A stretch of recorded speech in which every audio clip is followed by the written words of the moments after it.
Hi Internet friends of the Matrix, this is Joanna Brumley coming to you on August 16th, 2019. Today I'm going to discuss my observation that I discovered while watching the Democratic Socialist Convention. This particular convention was an hour and a half, and the headline speaker was Linda Sarsour. So let's get started. I have 28 observations. Each speaker addressed the audience using the word comrade. The first speaker spoke about abortion, and she was coming from the perspective that when a female becomes pregnant, she makes the decision to eliminate the child from a parent's point of view. And I will have to agree with her, because that is essentially what happens.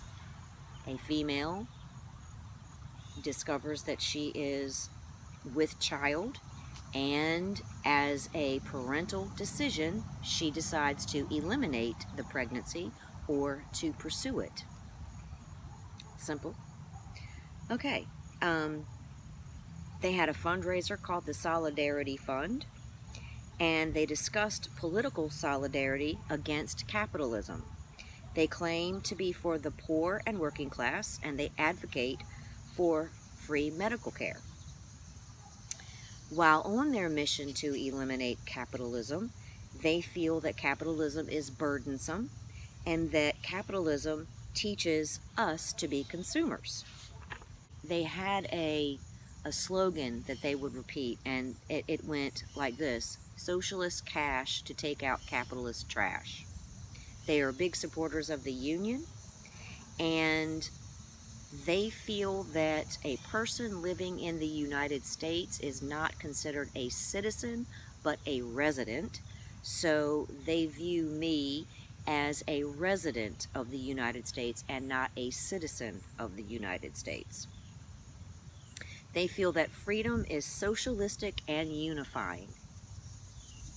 They feel that the conservative viewpoints are all on the far right. They refer to themselves as far left.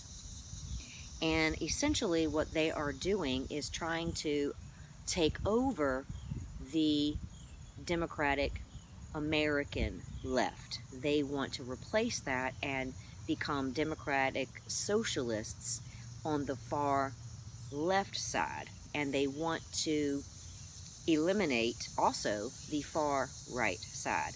Anyone who is conservative is considered far right, and they feel that the far right movement is becoming more popular around the world. They believe that they are anti-fascists. They are also reaching out to other socialist organizations from other countries for help, and they feel that socialism is internationalism. Now, if in the event an audience member would like to say something, they are allowed to interrupt the speaker, and when they do that, they go and find a microphone, and they interrupt, and they use this phrase as their introduction to further announce themselves and then give their feedback on what it is that they want to say. They have to use the phrase, point of person privilege, and then they have to announce themselves like this. Point of person privilege. I am Joanna B. from Virginia, and I use pronouns she, her. That is how each speaker or each audience member addressed themselves after they said point of person privilege. Now here are some house rules. Chattering was not allowed because it provoked a sensory overload. When the speaker said something that the audience members liked, they weren't allowed to clap. They literally had to hold their hands up like this and do jazz hands. So the reason why they could, like I said, the reason why they had to use jazz hands is because clapping caused anxiety. They were adamant about not speaking to cops, and they were adamant about sharing information with authorized journalists only. So if you are an independent journalist, you do everything on your own, you are viewed as not credible in their eyes.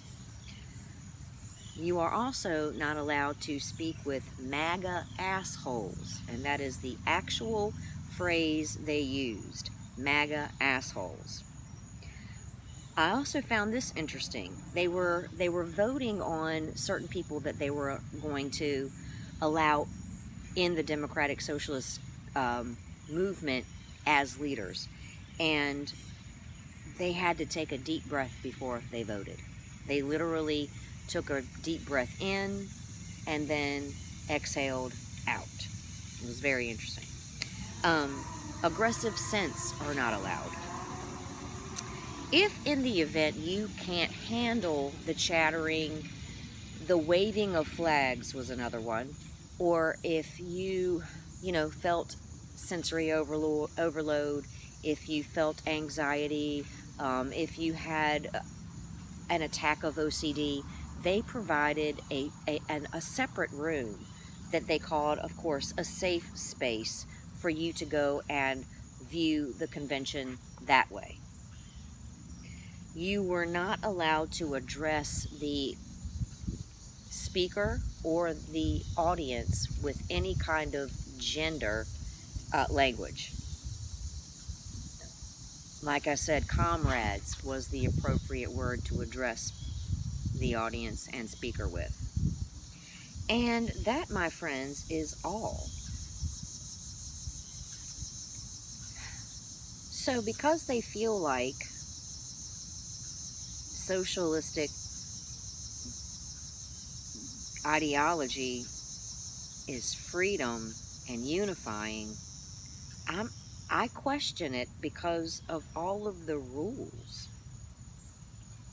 I mean, literally, they had all of these rules.